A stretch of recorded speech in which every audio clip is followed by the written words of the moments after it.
I remember when I learned more about soft skills, hard skills, and the importance of soft skills as you grow in your career.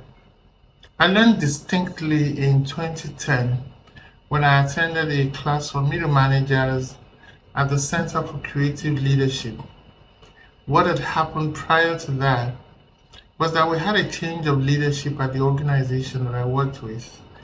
And the new leader had been exposed to very intricate details of the human psychology and how the use of psychometric tests and evaluations really helped people. And she was exposed to this Center for Creative Leadership where she used to work, and she passed on the insights and the information. Just a quick digression. Many of us might have been exposed to trainings at our corporate organizations that we can't really afford now that we become entrepreneurs. Don't despair, the internet is now your friend. There are courses that your team members can take that are on Coursera, that are on Udemy, and so many of these platforms.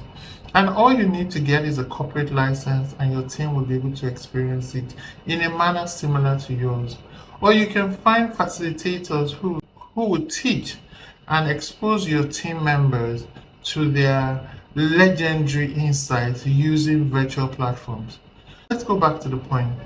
Now, at this Center for Creative Leadership, I came across an interesting analogy where many of us, when we started our careers, we are actually employed for our technical skills. You find that that's the overriding factor. How good are you at welding? How great are you at organizing events? How fantastic are you in dispensing? What do you understand by the human anatomy? And so on and so forth.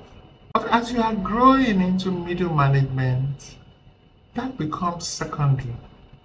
What becomes primary are your softer skills, interpersonal skills, things like how you handle pressure, things around how you relate with others, things around how you interpret the room when you get in, your understanding of basic human psychology, your method of communication, how you communicate and how you like to be communicated with, your understanding of yourself, your appreciation of who you are, and how you stand behind a matter, your sense of conviction, your sense of duty, your sense of wanting to complete a matter, even though it's not perfect, but you stand by it and you go through. Nobody wants a talebearer. Nobody wants someone who just tells stories and is filled with excuses. Many times you find that at that middle management level, you sift the weed from the true harvest. Now, what are you doing to interpret this in your team building? How well are you setting up your team for them to go beyond their technical skills to now begin to own projects, own the vision, and own the implementation, such that they bring on board softer skills, things that help them become great managers, things that help them to be useful and resourceful in limited resource situations, things that help them to stand and represent the company when you are not there, things that help them to get along with their teammates. Did you know? I'm sure you know, but did you know that most people resign from an organization because of their manager? Not because of the organization, but really because of the manager. It happened to me in a profound manner when I left my corporate job and I just could not move ahead, stay one more day with my particular manager.